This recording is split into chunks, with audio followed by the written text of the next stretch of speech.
Apakah Anda meminta saya untuk pergi? Harvey tertawa. Bagaimana seorang karyawan bisa meminta bos untuk pergi? Apakah kamu tidak mengerti kata-kataku? Aku memintamu untuk pergi. Tidak peduli siapa yang merekrut Anda, saya tidak peduli latar belakang apapun yang Anda miliki. Singkatnya, keluar sekarang. Wendy mengertakkan giginya. Dia mengeluarkan setumpuk uang dari tasnya setelah berbicara dan melemparkannya ke tanah. Dia mengatakan keras, kau tidak akan pergi, kan? Bukankah kau hanya ingin uang? Ambil uangnya dan keluar. Pada saat ini, klakson yang memekakkan telinga terdengar, para karyawan dengan cepat bubar, karena Bentley langsung berhenti di tempat parkir presiden.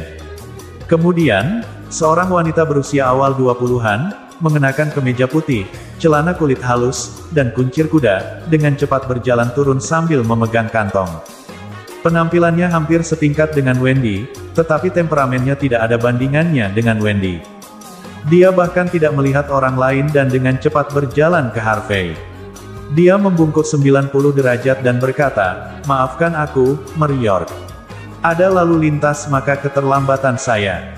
Harvey melirik keindahan ini dan ingat bahwa dia adalah Yvonne Xavier. Dia pernah berada di bawahnya ketika dia masih di York. Dia tidak pernah berpikir dia telah menjadi sekretaris presiden York Enterprise. Sudah lama sekali. Harvey mengangguk. Nona Xavier, saya pikir Anda bingung. Wendy melangkah maju saat ini. Wajahnya yang cantik penuh dengan kemarahan. Semua orang tahu siapa presiden. Anda tidak bisa hanya menemukan pembersih dan memanggilnya begitu. Pembersih. Yvonne memandang Harvey dengan hati-hati. Dia melihat wajahnya tanpa ekspresi. Dia kemudian berbalik untuk melihat Wendy dengan dingin. Nona Sorel, buka matamu dan dengarkan baik-baik. Mulai hari ini adalah presiden baru kami, York. Apa? Semua orang terkejut, terutama kepala keamanan. Dia merasa kakinya telah melunak. Dia menendang mobil presiden ini. Bagaimana mungkin? Mustahil. Wendy menggigit bibirnya yang tipis. Orang ini bernama Harvey. Ya, tapi dia teman sekelas kuliahku. Aku tahu apa yang dia lakukan. Bagaimana dia bisa menjadi presiden kita? Wendy merasa sangat bingung. Bagaimana seorang presiden bisa menjadi menantu yang tinggal di rumah? Bagaimana bisa seorang presiden datang untuk bekerja dalam pakaian ini? Selain itu, ia tertangkap menjadi pengedar di Platinum Hotel kemarin.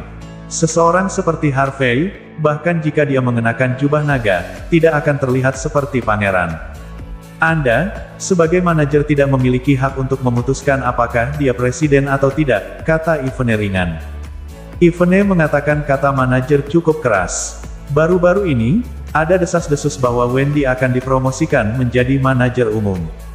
Banyak orang-orang menyanjung sekelilingnya, tapi sekarang, pada saat ini, Wendy tidak bisa memikirkan apapun.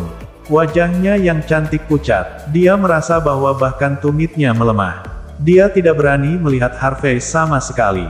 Dia adalah individu berkinerja tinggi dan memiliki banyak koneksi di York Enterprise, dia bahkan akan dipromosikan menjadi manajer umum. Namun, dia ingin memecat presiden hari ini, dia bahkan melemparkan setumpuk uang ke tanah untuk dia. Tuan York, aku tidak bersungguh-sungguh. Setelah sekian lama, Wendy berjalan ke arah Harvey dan berkata dengan gemetar, ambil uangnya, mungkin ini akan menjadi biaya hidup Anda di masa depan. Harvey berkata dengan dingin. Wendy gemetar, dia tidak berani menjawab. Harvey mengabaikannya dan menatap kepala keamanan. Sementara itu, kepala keamanan tercengang dan wajahnya kusam. Kamu dipecat? Harvey berbicara dengan tenang, berbalik, dan masuk ke perusahaan. Sekelompok orang mengikutinya, banyak karyawan yang membicarakannya. York Enterprise adalah perusahaan besar, dengan hampir 5.000 karyawan. Hanya sedikit orang yang tahu tentang pergantian presiden yang tiba-tiba. Setelah membuat keributan seperti itu, sekarang seluruh perusahaan tahu tentang itu. Banyak karyawan yang membungkuk kepadanya menyapa sepanjang jalan. Namun, tidak ada yang berani melihat Harvey dengan cermat. Don juga membungkuk di kerumunan. Dia mengangkat kepalanya dan melirik punggung Harvey. Dia membeku sebentar, merasa sedikit akrab, tetapi dia tidak dapat mengingat punggung siapa ini. Kantor presiden berada di lantai atas gedung kantor dan menempati seluruh lantai. Itu telah diperbaharui semalam sesuai dengan kebiasaan masa lalu Harvey. Harvey duduk di kursi presiden dengan santai dengan ekspresi aneh. Dia hanya bisa mengatakan bahwa Yonatan pandai dalam hal itu.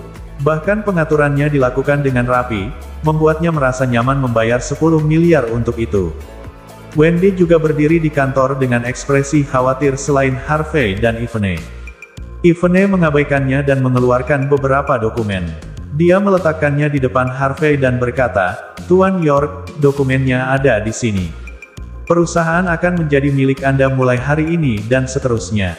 Harvey memeriksa dokumen dengan hati-hati untuk memastikan tidak ada celah dalam kontrak dan menandatanganinya. Ivene mengeluarkan folder lain dan berkata, "Tuan York, ini adalah beberapa proyek besar untuk tahun lalu, serta investasi yang baru saja direncanakan baru-baru ini. Selain itu, ini adalah kandidat yang akan segera dipromosikan. Silakan lihat melalui itu." "Saya tidak perlu melihat melalui itu. Batalkan saja semua investasi yang direncanakan sebelumnya, dan beritahu mitra bahwa presiden telah berubah." Harvey berkata ringan. Satu kalimatnya telah memutuskan hidup dan mati keluarga yang tak terhitung jumlahnya di Newgie. Dan juga, umumkan kepada publik bahwa perusahaan akan menambah 5 miliar dolar untuk berinvestasi dalam proyek-proyek terbaik di Newgie. Untuk promosi, dorong kembali dulu. Tunggu sampai aku mengenal semua orang. Ya, Ivene tidak berani berbicara omong kosong dan dengan cepat keluar dari kantor. Boom! Itu adalah pukulan bagi Wendy yang berdiri di sudut.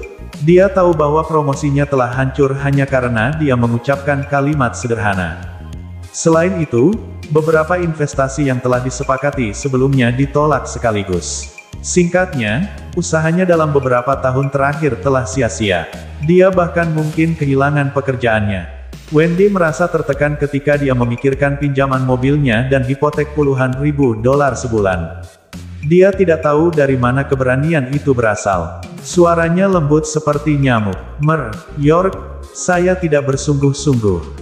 Bisakah kau tidak memecatku karena kita teman sekelas sebelumnya? Aku bisa melakukan apapun yang kau mau. Apakah kamu bersedia melakukan sesuatu?" Harvey merasa geli. Dia menatap Wendy dan berkata, "Kalau begitu katakan padaku, apa yang harus aku lakukan pada..."